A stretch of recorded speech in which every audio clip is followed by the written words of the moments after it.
Alright folks, well my buddy Bob just lent me this, the Garrett AT Max, and I'm going to be hunting in an area that I've hunted many times before.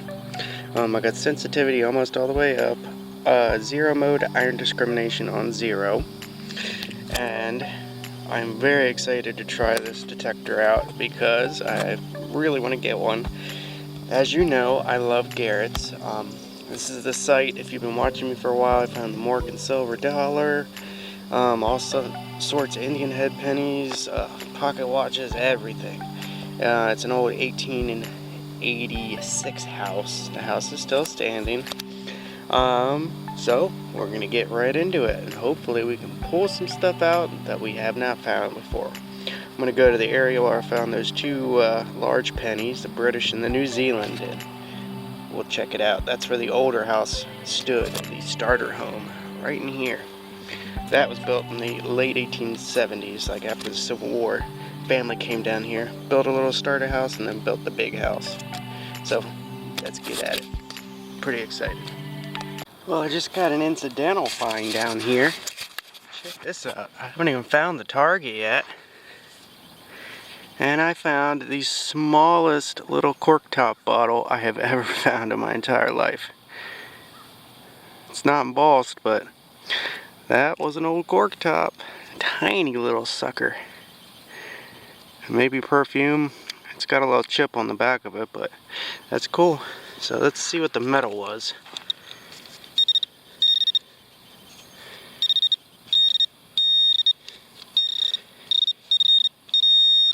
It's pretty jumpy, but no idea. Could even be iron.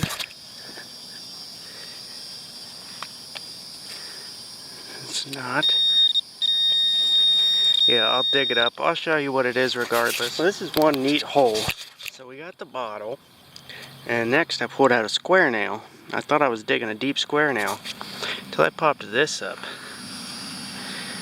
Now, I thought it was like a tiny little hot shotgun head stamp or something, but it's got a date.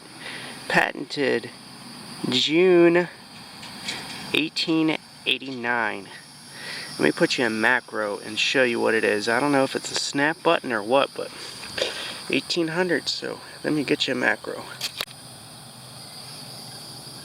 There you can see the date, 1889. Patented June, can't quite read the date, but we can see, or the other part of the date, but 1889. I guess it's some sort of snap button from 1889. Sweet. Just took my last scoop of dirt, 9 inches. Check this out. That teeny tiny little target right there. Part off of like a garter belt or something. Very small. Wow. It's either like a garter piece or something. I'm not sure. But yeah, very cool. That was the tiniest little peep, but it hurt it. And with all this iron, it's going to take some getting used to. The tones are so much different on this than the AT Pro. It's a much different sound. Like, you don't get that like perfect high peak that you do with the other Garrett, but that's alright. We'll learn it. I'm really interested in getting one of these, so I'm glad I can try it before I buy it. Thank you, Bob. Well, I've been digging quite a bit of like copper and stuff, and I'm in an area here that's got a lot of brick. This was a 51 signal, sounded just like a nickel, like an inch, half an inch down. Check that out. That is old right there, whatever it is. Huh. That almost looks like part to a clock. Kind of. I have no idea what it is, and I don't see any patent information. But that looks like part of a clock. Could be something else though. It almost looks like a gear. But very cool. It's definitely 1800s, turn of the century right there. Nice patina to it. Gorgeous. I'll look closer for markings later. Neat find. Oh, well, I'm digging some iron too. Just found this old garden trowel. Now I don't know how to age these things, but if you have any ideas, let me know. That gave a screaming signal for a piece of iron. Don't know. Well, I got my first coin with the AT Max. I cleared a piece of can slaw away on top of the surface and got another signal. I was hoping it was silver, but that's not. 1 cent. It's a penny, and I hit it. Wheat penny. 1936. That's not too bad. At least our first coin wasn't modern. 1936 Wheatie. Too bad I hit it. I'm learning this machine. It's a lot different than the AT Pro, but it's good. It's quite good. Recheck this hole. Now there's another target up here, but I think that one's buried. Yeah, not the same, so very good. First coin. We got a nice big old piece of copper or brass here. I don't know what that is, if it's just a lid or what. But man, I've gone over this area hard and did not hear that bad boy. So let's get at it. Well, I just found a toy car here. It had iron wheels. It's hollow and it's a very heavy metal. So this is probably 30s, 40s, I'd say. Judging by the style, 30s to 50s. That's neat. It's got a nickel. I think it's a nickel. Oh my god, is that a shield nickel? Holy moly.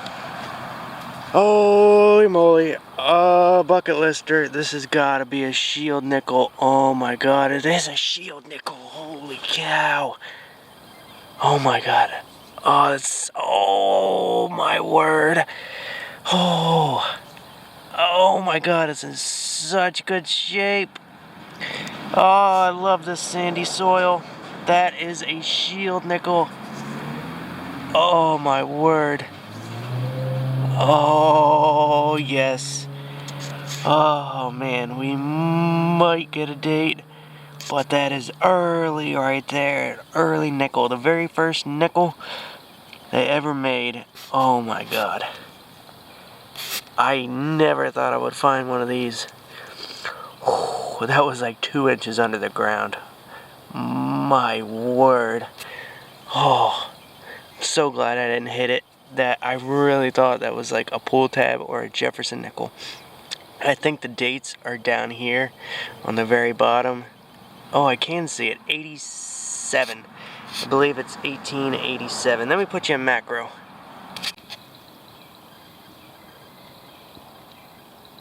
There we go. That is 18. It's either 87 or 67. If it's 87, no, that can't be. 1867, I think.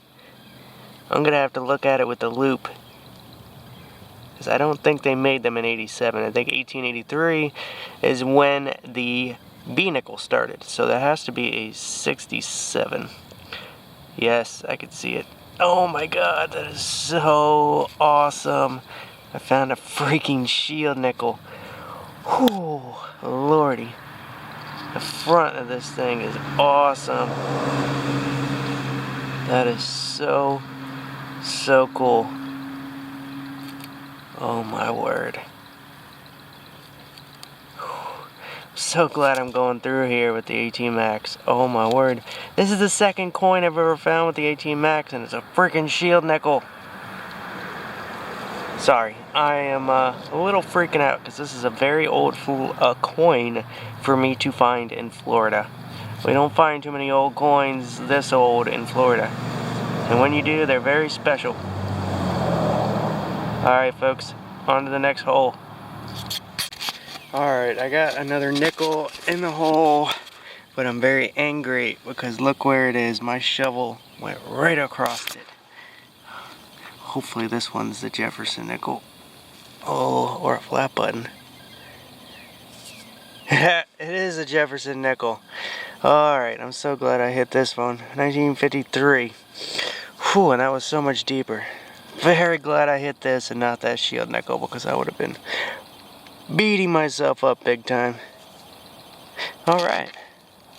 We got a bunch of coins out of here today. I'm very pleased. Okay folks, let's go over the finds here from today. I got a bunch of trash that is down in there on the top. Oh, this is trash as well. I thought that was copper for a minute, but that is iron. So, start up here. Bunch of bits, little copper. That thing was actually had a couple pegs going through, so that probably went into wood. I don't know what it is though. And this piece, I didn't see any marks, but it does spin. That spins. So, I don't know if it's a gear or what. I don't know. I looked pretty close, but I don't see any markings at all for it. So, I don't know what to tell you. Let me know what y'all think.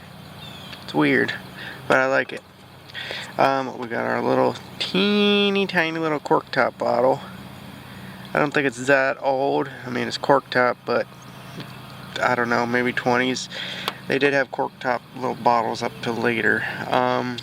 Little square nail. This thing's pretty old. I like the patina on it. It's a lid off of something. It kind of broke up in my bag there, but I do like that. Some sort of lid. A little toy car. I'm guessing 20s to 50s on this thing. It's completely hollow.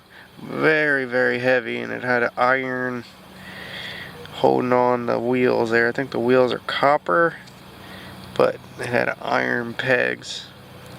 But that's very cool. I love stuff like that. A big old square nail. We got that little gartery piece. I don't know if it's garter or electrical. I have no idea.